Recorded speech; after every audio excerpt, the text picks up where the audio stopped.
I'm retired, taught here for 32 years full-time, stayed away for a couple of years, and then taught 10 years part-time, a couple of classes a semester.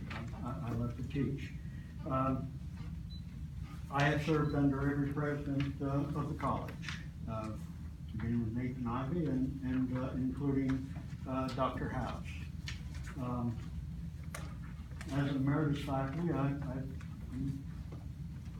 I've loved being here at the college, and like the other emeritus faculty that have endorsed this letter, I care a good deal about what happens here and the processes that we use. I kind of hate to read this letter in a lot of ways because it's negative. It's negative publicity for the college, and I hate that. But the 13 of us that have signed this document, and these 13 people, by the way, make up over 400 years of teaching collectively here at the college. These are people who've taught here 25, 30, 35 years. Feel that with the reduction in force that occurred, we understand, and I thank you for your comments, Dr. Bouchard. We're all fed up with what's happened in the state of Illinois, and it is criminal, what has happened in the state of Illinois. And it's caused an enormous hardship on all colleges and universities, and lots of enormous hardship for students having to continue to increase the amount of money they pay for their education, and the loans that they have to get. It's a terrible thing. That being said, we, a year ago, reduced the full-time faculty by almost a third. 35 full-time faculty members were let go. Now 13 have returned, and we're pleased with that. That's wonderful. But the processes by which that happened and the process by which people were returned don't make sense to us. And so a group of us put together this statement. I'd like to read it. Their names, I'll read the people who've endorsed this statement. Myself, of course, Gary Caldwell, psychology. Joanna Christopher, retired English professor and retired chair of the department. Steve Falcone, retired English and drama teacher. Jim Harris, retired mathematics teacher. Nelda Hinckley, she is here, retired biology teacher. Barbara James, retired English teacher and also department chair. Renee Mavliano, retired art teacher. Harmon Paul Minkus, retired from interpreter training. Mary O'Hara, retired from sociology. Gail Pesavento, retired teaching speech.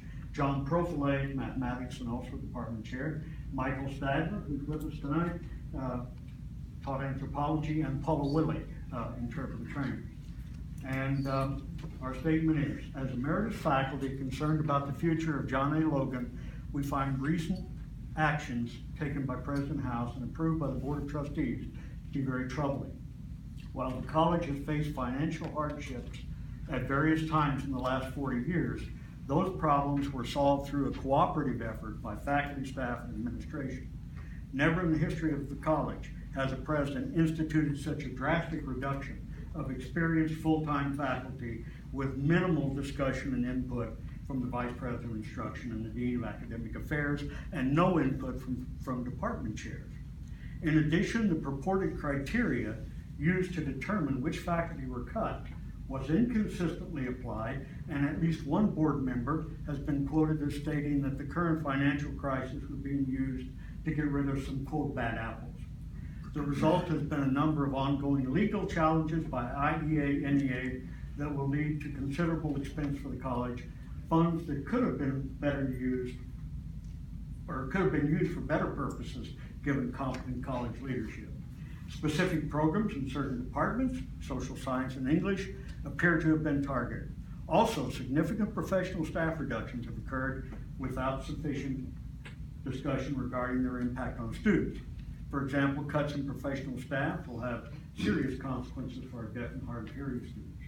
These reductions of both faculty and professional staff have occurred without corresponding reduction in administration. The college is clearly top-heavy administratively when compared to other community colleges in the state. Finally, it is our perception that in the last few years, there's been a breakdown of administrative lines of authority, responsibility, and accountability, leaving staff, faculty, students, and citizens unsure about who is making decisions and how those decisions are being made. It is impossible for an institution to function properly without clear lines of authority, responsibility, and accountability. For these reasons, we have lost confidence in the abilities of President House and some members of the Board of Trustees to act in the best interest of the college and those it serves. Thank you. Thank you, Mr. Caldwell.